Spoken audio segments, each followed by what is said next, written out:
Of Vadodara. Circuit house ખાતે ગૃહમંત્રી હર્ષ સંઘવી સાથે મીટિંગ ચાલી રહી હતી। તે દરમિયાન વાલ્મીકી સમાજ નોકરીની માંગ સાથે સર્કિટ હાઉસ ખાતે ઉમટી પડ્યો હતો। આજે સવારે વડોદરા સર્કિટ હાઉસ ખાતે રાજ્યના ગૃહમંત્રી સાથે બેઠક ચાલી રહી હતી। તે દરમિયાન વાલ્મીકી સમાજ નોકરીની માંગ સાથે સર્કિટ હાઉસ ખાતે પહોંચી ગયા હતા, જ્યાં પોલીસે તેમને બહાર જ રોકી દેવામાં આવ્યા હતા। પોલીસે તેઓને અંદર જવા નહીં દેવામાં આવતા હોવાથી તમામે સૂત્રોચ્ચાર કર્યા હતા।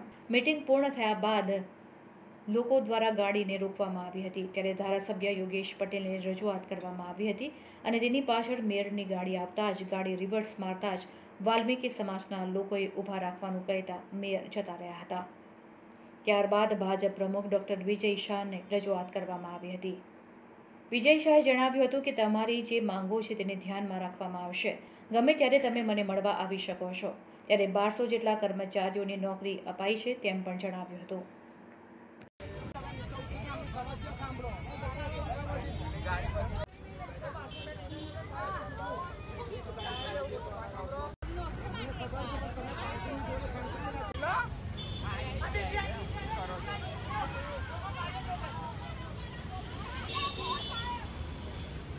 वाल्मीकी समाजना लोको छे के खबर नहीं। प्रकाशभाई सोलंकीए મને રજૂઆત કરી છે કે છેલ્લા 3-4-5 દિવસથી એ લોકો જે કામગીરી કરી છે કામગીરીનું એમને વેતન મળ્યું નથી। મેં એમને એવી ખાતરી આપી છે કે સાંજે સ્થાયી સમિતિના અધ્યક્ષને ત્યાં આપે જવાનું, કોર્પોરેશનમાં જવાનું, જે તમારી જૂની જે બાકી છે એ તમને રકમ મળશે અને આ રકમ મળે કદાચ કોઈ મુશ્કેલી પડે તો ભારતીય જનતા પાર્ટીના કાર્યાલય પર આવીને રજૂઆત કરવાની તમને છૂટ છે। રકમ નથી જોઈતી, અમને શું જોઈએ?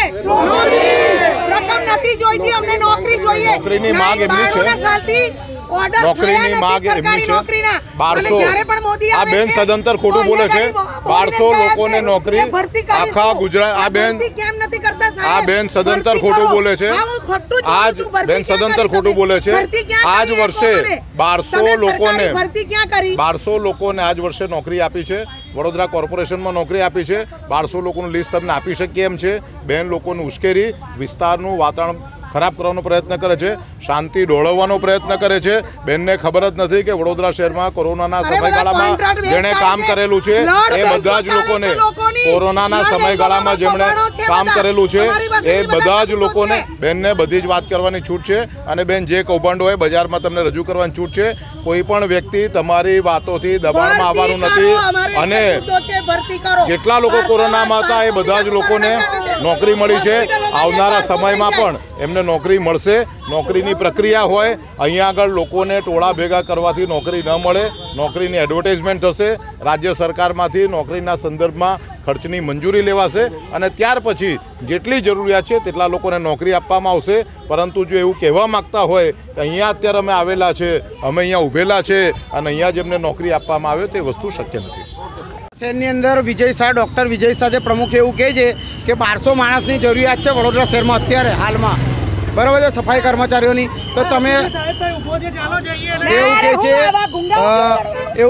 વિજય શાહ, ડૉક્ટર વિજય શાહ એવું કીધું છે કે 5 વાગે તમે શીતલ મિસ્ત્રીને મળો અને અમે લોકો ભરતી કરવા માટે તૈયાર છે।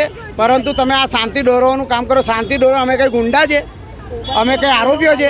અમે શાંતિ દોરવાની વાત નહીં। માનનીય ગૃહમંત્રીને અહીંયા મળવા માટે આવ્યા હતા, પરંતુ ગૃહમંત્રીના હાથ જોડ્યા। આ વડોદરા શહેરની જનતા સમજી જાય, ગૃહમંત્રીને હાથ જોડ્યા તેમ છતાં ગૃહમંત્રીએ ગાડી ના ઊભી રાખી, અમારી સમસ્યા ના સાંભળી, કેમ કે મેયરે બી ગાડી ના ઊભી રાખી। પરંતુ આ લોકોને કોઈને કંઈ પડી નથી। ગરીબ ગરીબ જ થાય, એ વાલ્મીકી સમાજ હોય કે કોઈ પણ સમાજ હોય, દરેક ગરીબ માણસનું શોષણ કરવામાં આવે છે। જો તમારે 1200 માણસની ભરતી કરવી છે તો તાત્કાલિક ધોરણે, કેમ કે વડોદરા શહેરની અંદર સ્માર્ટ સિટીની વાત કરીએ તો સ્માર્ટ સિટી ક્યારે થાય છે? જ્યારે વાલ્મીકી સમાજના લોકો સવારે સફાઈની કામગીરી શરૂઆત કરે છે ત્યારે તમે સ્માર્ટ સિટી બોલો છો। તો પહેલાં આ લોકોની તાત્કાલિક ધોરણે ભરતી કરવામાં આવે।